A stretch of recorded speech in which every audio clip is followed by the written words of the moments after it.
I'm an architect who loves to draw. My name is Barry Burkus.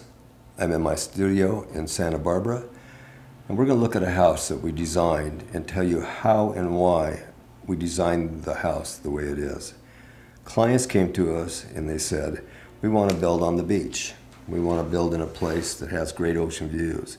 We want to build a house that allows us to bring our extended family home, but we want to have a place that's private for them also.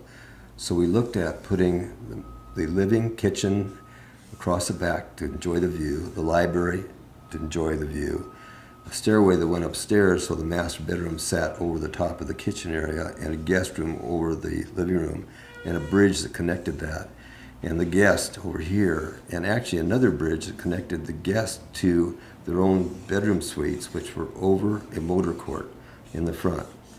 So as you start to, this becomes a house. It is a drawing that as you start to sketch, you draw a diagram, and the diagram becomes architecture. So what we were looking at, once again, was the ocean that ran along the area here. We're looking at, once again, winds that came from the west side over here, sun that came east and west. And we looked at the kitchen being on the morning side of the house. Always think about the kitchen enjoying east light. That sun is a wonderful thing to gain in the morning. In the afternoon, the warmth in the living room. And we looked at the house as around a courtyard, so that if the winds came, that we would end up being able to shelter the people around a fireplace in a courtyard that we came through from a motor court, which was the garages in front.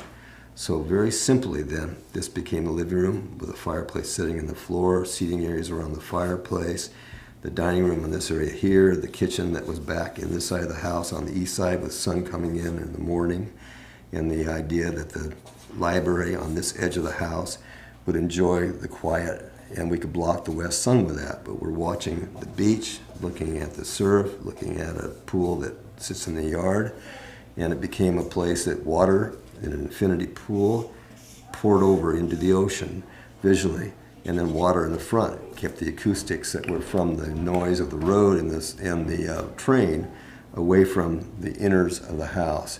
Enter here, look to light, look to the right, the library, a piano, look to the left through the dining room towards the kitchen, views up and down the coast. But all houses that we work on become diagrams that are bubbles, then start to become harder lines, and the forms start to come together. And it's an exercise in thinking with the hand and the mind that will go from just a little bit more detail than this to the computer, where it really becomes an organized piece put together by the designers that are working with me on the house. So it all begins as a pattern and a diagram. The idea of where things are and how they interrelate, adjacencies and the opportunities of the sun in the afternoon, the sun in the morning, the views to the water, and the idea that the bridge puts together the guest and the master, looking down into the wonderful views of the house. The people that have this house are wonderful clients, and it's a house that we are very, very proud of as architects. And that, I think, is the greatest reward an architect can have, is a happy client, a great building, and a place that they want to go back and visit because of the meaning of the piece that they've designed and the strength of the architecture.